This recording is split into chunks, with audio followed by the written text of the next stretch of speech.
എല്ലാവർക്കും നമസ്കാരം. സംപൂജ്യ നടരാജഗുരുവിൻ്റെ ഗുരുവരുൾ പുസ്തക വായന തുടരുന്നു. അധ്യായം 5, പരമഹംസാനുഭൂതി. നമ്മുടെ അടുത്ത രംഗം ദക്ഷിണ തിരുവിതാംകൂറിലെ മിക്കവാറും ജനവാസമില്ലാതിരുന്ന ഒരു വനഭൂവിഭാഗമാണ്. പാറക്കെട്ടുകളിൽ കൂടി കുതിച്ചും ചാടിയും തമ്മിലുരുമ്മി രൂപരമ്യതയാർജിക്കുന്ന ചരൽക്കല്ലുകളിൽ കൂടി പതഞ്ഞു പാഞ്ഞൊഴുകിയും അന്തരീക്ഷത്തെ സദാ മുഖരിതമാക്കിയും കൊണ്ടിരിക്കുന്ന ഒരു കാട്ടരുവിയുടെ തീരത്ത് ആ തപോഭൂവിൻ്റെ തന്നെ മൗനഭജനം കോലമാർന്ന മാതിരി അമ്പരചുംബിയായി നിൽക്കുന്ന മാമരങ്ങളുടെ ഛായയിൽ നിശബ്ദ മധുരമായ ഒരു തപോവനമുണ്ടായിരുന്നു. ഇപ്പോഴുമുണ്ട്. അരുവിപ്പുറം. നമുക്കങ്ങോട്ട് കടന്നു ചെല്ലാം. കാലിമേച്ച് അവിടെ എത്തിയിരിക്കുന്ന ചില ഗോപാലന്മാരുടെ സ്വച്ഛന്ദ ലീലകളും പാറകളിൽ തെന്നിത്തെറിച്ച് നടക്കുന്ന ആട്ടിൻകിടാങ്ങളുമല്ലാതെ ആ തപോഭൂവിൽ മനുഷ്യവാസത്തെ അനുസ്മരിപ്പിക്കുന്ന യാതൊന്നും ഈ കഥ നടക്കുന്ന കാലത്ത് ഉണ്ടായിരുന്നില്ല. അവിടെ വച്ചാണ് 1886 അന്ന് 30 വയസ്സ് പ്രായമുള്ള നമ്മുടെ കഥാപുരുഷൻ യുവയോഗി പൊതുജനശ്രദ്ധയെ ആകർഷിച്ചത്. ഇനി അക്കഥ പറയാം. ഈ വനാന്തരത്തെ തൻ്റെ വിശ്രമ സങ്കേതമാക്കുന്നതിന് മുമ്പ് എത്രയോ വർഷം ആ പരിവ്രാജകൻ സ്വന്തം വീടും നാടും പരിത്യജിച്ച് ഒരു വിശുദ്ധൻ്റെ നികേതത്തിൽ നിന്നും വേറൊരു തപസ്വിയുടെ നികടത്തിലേക്കും ഒരു പുണ്യക്ഷേത്രത്തിൽ നിന്ന് വേറൊന്നിലേക്കും സഞ്ചരിച്ച് എങ്ങും ബന്ധിക്കാനാവാത്ത സ്വാതന്ത്ര്യ കിരണമായി മിന്നിയും മാഞ്ഞും കാലം കഴിച്ചിരുന്നു. പറയത്തക്ക വിശ്രമമോ വേണ്ടത്ര വിഭവങ്ങളോ കൂടാതെ ഒരവധൂതനായി ചിലപ്പോൾ 300-400 നാഴിക പാദസഞ്ചാരം ചെയ്യുന്നത് അദ്ദേഹത്തെ സംബന്ധിച്ചിടത്തോളം സാധാരണമായിരുന്നു. തീരപ്രദേശങ്ങളിൽ കൂടി സഞ്ചരിക്കുമ്പോൾ ഏകാന്ത രാത്രികളിൽ പുഴകൾ നീന്തിക്കടക്കാനും കായലുകൾ മുറിച്ചു കടക്കുവാനും അവിടുന്ന് മടി കാണിച്ചില്ല.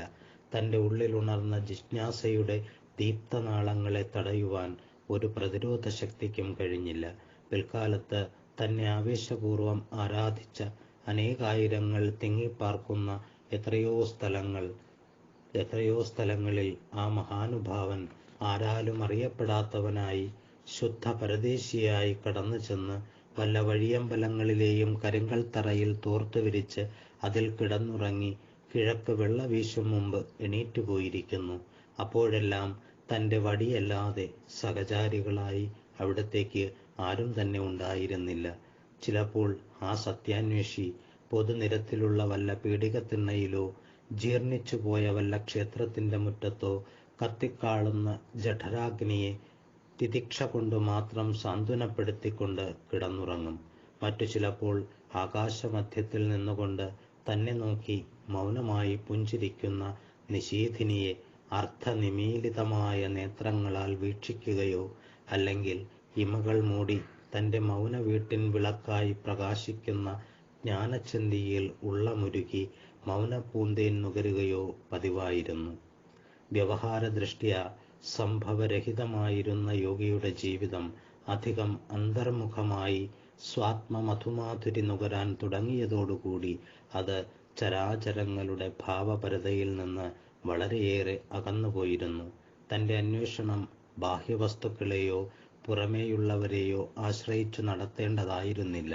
അതുകൊണ്ട് അപകൃഷ്ടമായ പോരാട്ടത്തിൽ അകപ്പെട്ട് ഉന്മത്തരായി വലയുന്ന പേക്കൂട്ടത്തിൽ നിന്ന് അകന്നിരിക്കേണ്ടത് അവിടത്തേക്ക് ആവശ്യമായിരുന്നു. ആ തപോധനൻ്റെ ഉള്ളമുണർന്ന് മുഴുവെളിവായി എല്ലാം വിഴുങ്ങി വെറുവെളിയായി തീർന്നത് ഇവിടെ വച്ചാണ്. ഉള്ളിൽ കുമറിയെരിയുന്ന ഒരഗ്നിപർവ്വതത്തെ സ്വാധീനമാക്കാനോ ഒരു സാമ്രാജ്യം വെന്ന് വിജയപതാക പാറിക്കാനോ ആവശ്യമാകുന്നതിലുമധികം ധീരോദാത്തതയോടുകൂടി അവിടത്തേക്ക് തീഷ്ണ പരീക്ഷണങ്ങളെ അഭിമുഖീകരിക്കേണ്ടി വന്നു. ഈ അനുഭവങ്ങൾ യുവാവായ തന്നിൽ വരുത്തിയ അനുപമമായ മാറ്റം അവിടുന്ന് അതിൻ്റെ പൂർണ്ണ ഗൗരവത്തോടുകൂടി തന്നെ അറിയുന്നുണ്ടായിരുന്നു. നെയ്യാറ്റിൻകര നിവാസികൾക്ക് കണ്ടെത്തുവാനും അടുത്ത് പരിചയിക്കുവാനും ഭാഗ്യം സിദ്ധിച്ച കാലത്ത് നാരായണഗുരു ഇപ്രകാരം ബ്രഹ്മനിഷ്ഠനായി ആരെയും ആകർഷിക്കുന്ന തേജോമൂർത്തിയായി കഴിയുകയാണ്. ഈ പുണ്യഭൂമിയിൽ വച്ചാണ് അവിടുത്തെ മഹനീയ ജീവിതത്തിലെ അനർഘമായ ആധ്യാത്മമുകുളം ക്രമേണ വികസിക്കുവാൻ തുടങ്ങിയത്.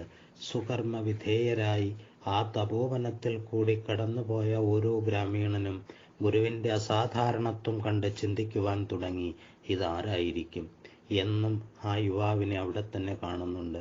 അദ്ദേഹം ഒന്നും ചെയ്യാൻ തിടുക്കപ്പെടുന്നില്ല, ഒന്നിനും വേണ്ടി ആശങ്ക കാണിക്കുന്നില്ല, ഒന്നിനെപ്പറ്റിയും അയാൾക്ക് ആകാംക്ഷയില്ല, ഒന്നിലും മമതയില്ല. ആ മൗനിയുടെ സഹജശാന്തിയെ ഭഞ്ജിക്കുവാൻ ഒന്നിനും കെൽപ്പില്ലാത്ത മാതിരിയാണ് കാണുന്നത്.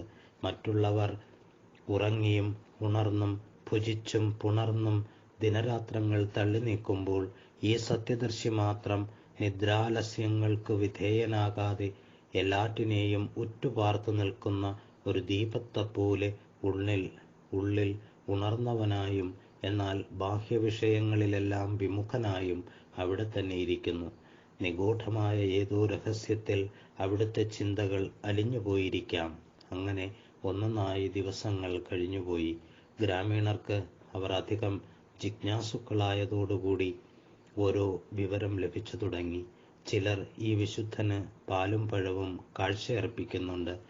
ആ മഹാത്മാവിൻ്റെ മുമ്പിൽ അർപ്പിക്കുന്ന ഭക്ഷ്യപേയങ്ങളിലധികവും അവിടെ യഥേഷ്ടം വിഹരിച്ചിരുന്ന അണ്ണാറക്കണ്ണന്മാരും പക്ഷികളുമാണ് അനുഭവിച്ചിരുന്നത്. ചിലപ്പോൾ ഒരു പഴവും അല്പം ശുദ്ധജലവും കൊണ്ട് ജീവനെ സംഗ്രഹിച്ചു കൊണ്ടിരുന്നു. ആ തപസ്വി ആത്മനിർവൃതിയാൽ മറ്റൊന്നും തന്നെ അറിയാതെ ദിവസങ്ങൾ പോക്കി. ഗുരുവിൻ്റെ ബാഹ്യവൃത്തികളിൽ പ്രകടമായിരുന്ന അസാധാരണത്വം ചിലരെ ചകിതരാക്കി. അവർ അകന്നുമാറി. മറ്റു ചിലർ ധൈര്യമാർജിച്ച് അടുത്തു വന്നു. ഗുരുവിൻ്റെ മൗനം ഭേദിക്കുകയും കൂടുതൽ ആഹാരം കഴിക്കുവാൻ സമ്മർദ്ദം ചെലുത്തുകയും ചെയ്തു.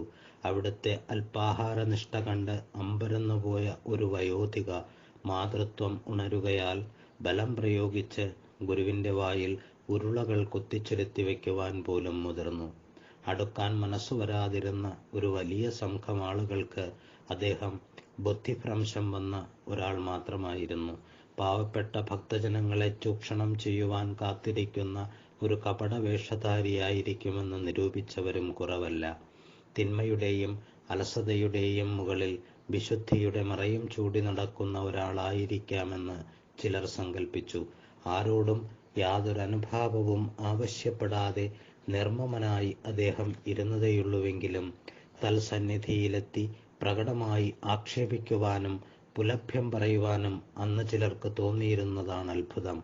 യാതൊരു കാരണവും കൂടാതെ അവർ അദ്ദേഹത്തെ വെറുക്കുകയും പഴിക്കുകയും വളരെ മൂർച്ചയുള്ള ഭാഷയിൽ വിഷലിപ്തമായ തീവ്രശരങ്ങൾ പ്രയോഗിക്കുകയും ചെയ്തിരുന്നു. ഇതൊന്നുകൊണ്ടും ഭ്രമിച്ച് ഗുരു ചിലരിലധികം പ്രീതനാവുകയോ മറ്റു ചിലരിൽ അപ്രീതനാവുകയോ ഉണ്ടായില്ല. മിത്രങ്ങളിൽ നിന്നും ശത്രുക്കളിൽ നിന്നും ഒരുപോലെ മുക്തനായിരുന്ന അദ്ദേഹം തനിക്ക് ഏകാവലംബം ദൈവമായിരുന്നതിനാൽ മനസ്സിനെ മാനാപമാനങ്ങളുടെ സീമയ്ക്കപ്പുറത്ത് ശാശ്വതമായി പ്രകാശിക്കുന്ന നിരതിശയമായ ആനന്ദലഹരിയിൽ നിവേശിപ്പിച്ച് മൗനമായിരിക്കുകയാണുണ്ടായത്. സമഷ്ടിയെ ആലിംഗനം ചെയ്ത് ഐക്യം നൽകുവാൻ പര്യാപ്തമായ ആത്മസൂര്യൻ്റെ ആദ്യരശ്മി കൊണ്ട് അന്തരംഗം ജ്വലിക്കുവാൻ തുടങ്ങിയതോടുകൂടി ഇന്ദ്രിയങ്ങൾക്ക് വിഷയങ്ങളിലുള്ള അഭിരുചി നഷ്ടമാകുകയും അവയിലെല്ലാം സഹജമായി അങ്കുരിച്ച വൈമുഖ്യം വളരുകയും ചെയ്തു. അന്തരംഗം വളർന്ന് യോഗി ആത്മരതിയിൽ അധികം വശീകൃതനായി തീർന്നപ്പോൾ എല്ലാ തരത്തിലുമുള്ള മനുഷ്യ സഹവാസവും കുറെ കാലത്തേക്ക് അസഹ്യമായി തീർന്നു. ഗുരുവിൻ്റെ വാക്കുകളിൽ തന്നെ പറഞ്ഞാൽ ചിലപ്പോൾ ജനങ്ങൾ അദ്ദേഹത്തെ കാഴ്ച ബംഗ്ലാവിലെ ഒരു വിചിത്ര ജന്തുവിനെ കാണുന്ന രീതിയിൽ തുറിച്ചു നോക്കാറുണ്ടായിരുന്നു. അത് കാണുമ്പോഴെല്ലാം ഗുരു ചടുതിയിൽ എഴുന്നേറ്റ് ബഹുദൂരം പോയി കുന്നിൻ മുകളിൽ മറഞ്ഞിരുന്ന പാറക്കൂട്ടത്തിൽ ഋജുകായനായി ആസനം ബന്ധിച്ച് ദൂരദർശന കൃശങ്ങളായ പർവ്വതനിരകളുടെ അവ്യക്ത സീമയെ നോക്കി അധിക നേരം ഇരിക്കുകയായിരുന്നു പതിവ്. അങ്ങനെ ലോകവ്യവഹാരങ്ങളിൽ നിന്ന് ബഹുദൂരം അകന്നുപോയ ആ ധ്യാനശീലന്റെ മനസ്സ് കൂടുതൽ കൂടുതൽ കൽപ്പനാവിഹീനമായി തീർന്നു. സൂക്ഷ്മതയുടെ അന്തരാളത്തിലേക്ക് ബാഹ്യാവലംബങ്ങളെല്ലാം വെടിഞ്ഞ് പറന്നുയരുന്ന അനുഭൂതിഗ്രസ്തമായ അന്തരംഗത്തെ ദീർഘനേരം താങ്ങിക്കൊണ്ടു നിൽക്കാൻ എത്ര ബലശാലിക്കായാലും അപാരമായ പരീക്ഷണങ്ങൾ നേരിടേണ്ടി വരും. ആ തപസ്വിയുടെ മുമ്പിൽ കുതിച്ചു പാഞ്ഞ് ചിന്നിച്ചിതറിക്കൊണ്ടിരുന്ന നെയ്യാറിനെ അദ്ദേഹത്തിന്റെ ഉള്ളിൽ ഊക്കോടുകൂടി ഒഴുകിയിരുന്ന വികാര നിർജ്ജരിയോട് ഉപമിക്കാമായിരുന്നു. എന്നാലും ആ കാലഘട്ടത്തിൽ കടന്നുപോയ ദുർജയങ്ങളായ പരീക്ഷണങ്ങൾ ആർക്കും വിവരിക്കാവുന്നതല്ല. കണ്ടാൽ തോന്നും അവിടുന്ന് മദ്യപിച്ചിരിക്കുകയാണെന്ന്.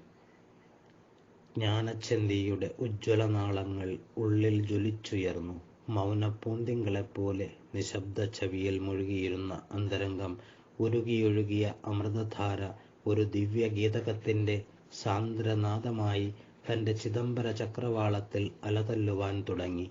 അങ്ങനെയുള്ള ദിവ്യാനുഭൂതി കൊണ്ട് ഉള്ളം നിറഞ്ഞൊഴുകിയപ്പോൾ തന്റെ ഏകാശ്രയമായ ദൈവത്തിൽ തന്നെ പൂർണ്ണമായി അർപ്പിച്ചുകൊണ്ട് അവിടുന്ന് പാടി: ഞാനും നീയും ഞെരുക്കെ കലരുവതിന്നരുൾത്തന്മയാം നിന്നടിത്താർത്തേനുൾത്തൂകുന്ന മുത്തുക്കുടമടിയനിളക്കിയിടുമച്ചിത്കൊഴുന്തേ.